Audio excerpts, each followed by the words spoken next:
Welcome back to Analytical Strategy. Today we are talking about 3 moves involving the hidden immunity idol which are yet to have happened in Survivor today.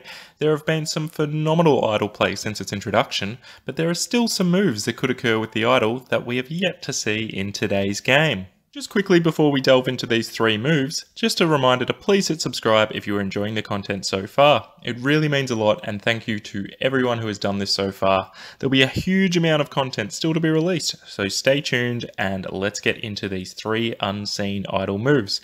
It is also important to note that when explaining these unseen moves, that since the introduction of the idol Nullifier, they are far more risky and harder to pull off, but they're still fun to talk about nonetheless.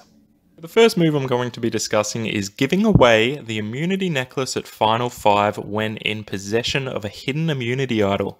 So this move involves having both the hidden immunity idol and the immunity necklace in a Final 5 situation.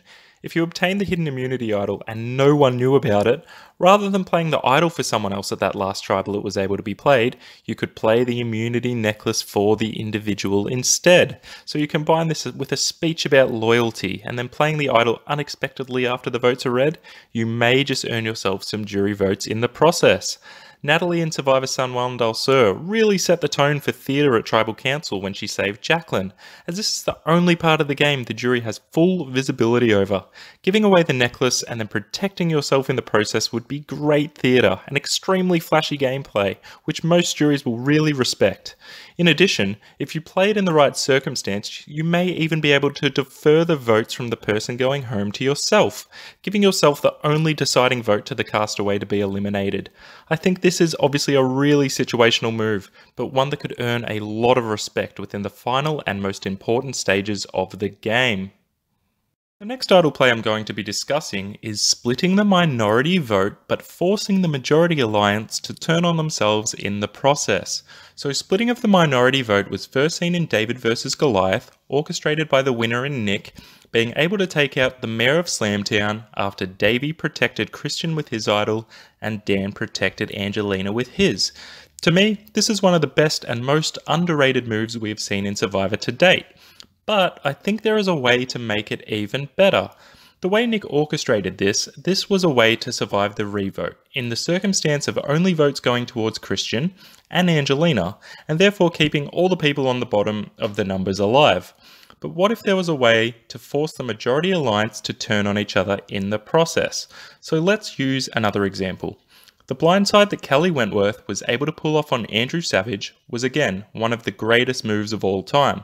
But what would have happened if instead of the 3 girls putting all their votes on Andrew Savage, they put one on Savage, one on Jeremy, and one on Stephen Fishback?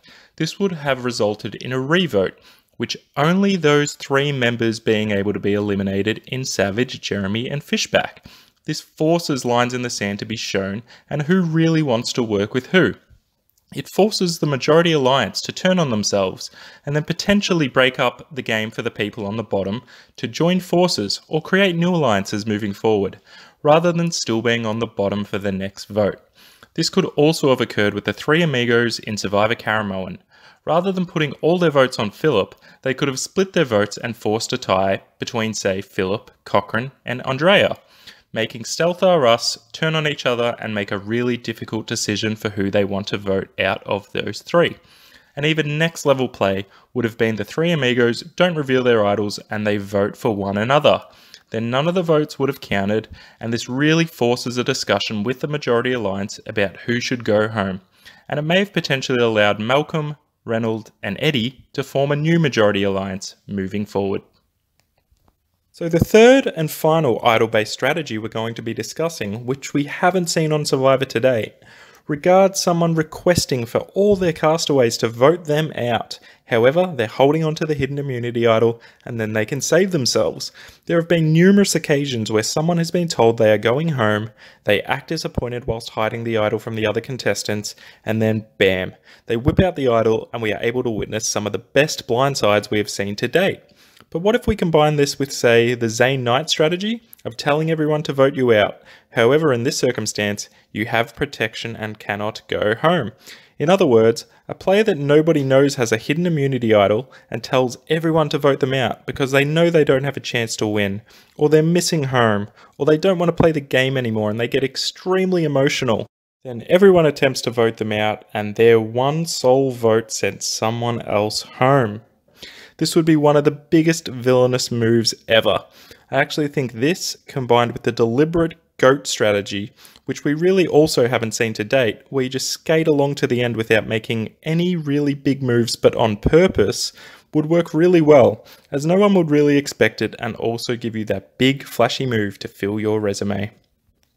As mentioned, each of these plays becomes much harder to pull off with the introduction of the idol nullifier, which is a big part of the reason that I do not like the nullifier twist. One of the best things about the hidden immunity idol twist being introduced is that players are in fear of anyone having an idol at any moment of the game, which causes different voting systems such as split votes and plans put in place to be changed. Having the nullifier pushes all this strategy of the game to the side, as if you have the numbers and the nullifier, you are basically guaranteed to send the person you want home, unless in the rare circumstance that they have two idols.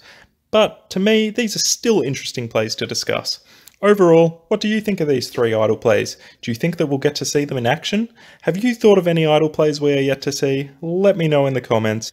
As always, thank you so much for watching. Please subscribe if you enjoy the content, and I look forward to seeing you in the next video. This is Analytical Strategy signing out once again, and I'll see you on the next one. Bye for now.